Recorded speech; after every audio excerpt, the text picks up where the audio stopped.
नमस्कार मित्रों, स्वागत है आपका हमारे YouTube चैनल पर। आज का हमारा विषय यूजीसी रेगुलेशन 2026 के ऊपर है। ये दूसरा वीडियो है। पहला वीडियो जिसने नहीं देखा वो देख सकता है और विचारों से सहमत या असहमति दोनों ही सम्मान पूर्वक व्यक्त भी कर सकते हैं। आइए शुरू करते हैं। आपको पता है कि न्याय किसी भी सभ्य समाज की आधारशिला होती है, लेकिन जब न्याय की परिभाषा ही प्रश्न चिन्ह बन जाए तो समाज में एक अजीब सी बेचैनी जन्म लेती है। आज हमारे शिक्षण संस्थान केवल शिक्षा का केंद्र नहीं रहे, अपितु वे वैचारिक युद्धभूमि बन चुके हैं।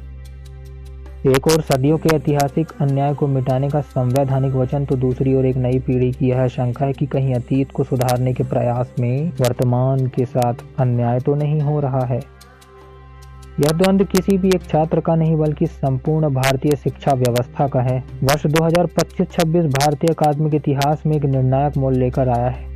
यूजीसी क्यूटी रेगुलेशंस के नए मसौदे ने एक राष्ट्रीय बहस छेड़ दी है। इससे वंचितों की ढाल कहा गया है, जो आवश्यक भी है, किंतु जब हम इन नियमों का सूक्ष्म विश्लेषण करते हैं तो एक असंतुलन स्पष्ट दिखाई देता है। नियम कहते हैं कि भेदभाव के आरोप पर त्वरित कार्रवाई, लेकिन विडंबना यह है कि इन नियमों में निर्दोषिता के प्रमाण, प्रूफ ऑफ इनोसेंस और न्यायपूर्ण प्रक्रिया अर्थात ड्यू प्रोसेस के लिए स्थान सीमित प्रतीत होते हैं। प्रश्न यह उठता है कि क्या एक पक्ष को सुरक्षित करने के लिए दूसरे पक्ष को असुरक्षित छोड़ देना ही समानता है? आंकड़े और अनुभव बताते हैं कि कानून चाहे कितना भी पवित्र उद्देश्य लेकर क्यों न बना हो, उसका दुरुपयोग एक यथार्थ है। जब किसी आरोप के साथ सामाजिक कलंक यानी सोशल स्टिग्मा जुड़ जाता है तो सत्य प्रमाणित होने से पहले ही एक छात्र का भविष्य अंधकारमय हो सकता है। यहाँ चिंता किसी व्यक्ति विशेष की नहीं बल्कि उस व्यवस्था की है जहाँ आरोप ही प्रमाण पत्र मान लिया जाता है।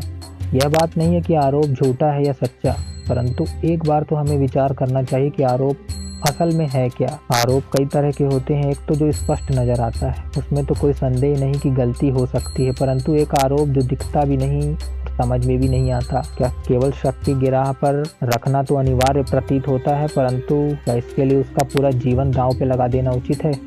विचार कीजिए। पहला है कि ट्रांजिशनल जस्टिस। समाज का एक बड़ा वर्ग मानता है कि ऐतिहासिक गलतियों को सुधारने के लिए वर्तमान पीढ़ी को कुछ त्याग तो करना होगा, लेकिन दूसरा सिद्धांत वही कहता है कि व्यक्तिगत उत्तरदायित्व होना चाहिए।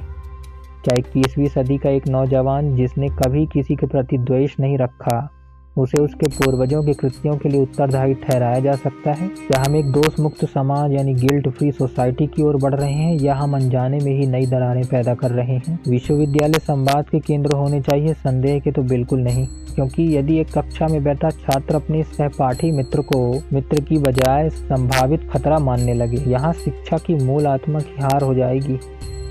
आलोचना सरल है किंतु समाधान तो बहुत ही कठिन। फिर भी एक संतुलित समाज के लिए हमें एक मध्य मार्ग तो खोज लेना चाहिए। हमें सोचना चाहिए कि प्रतिक्रियात्मक निष्पक्षता, यदि किसी शिकायत किसी भी वर्ग से आए, उसकी जांच प्रक्रिया पूरी तरह तटस्थ होनी चाहिए, न्यूट्रल होनी चाहिए, पारदर्शी होनी चाहिए।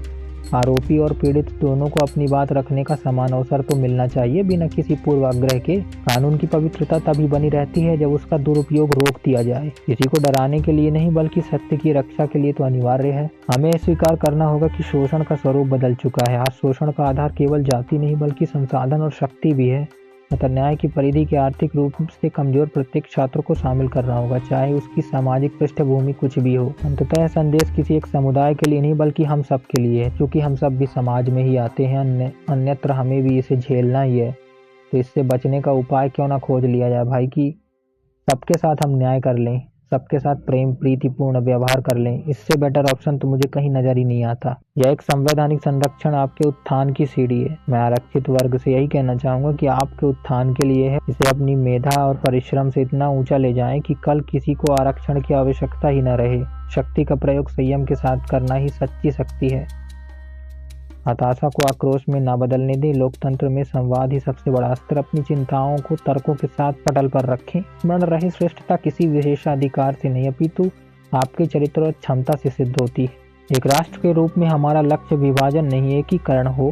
2026 के यूजीसी नियम केवल कागज के पन्ने नहीं रहने चाहिए। एक ऐसी व्यवस्था बनाने का जहां भय का स्थान विश्वास ले ले, जहां न्याय प्रतिशोध न होकर सुधार की प्रक्रिया हो। इस गंभीर विषय में आपके क्या विचार हैं? क्या हम एक ऐसा संतुलन साध सकते हैं जहां हर छात्र स्वयं को सुरक्षित और सम्मानित महसूस करे? अपने विचार मर्यादा और तर्कों के साथ कमेंट बॉक्स में साझा करिए।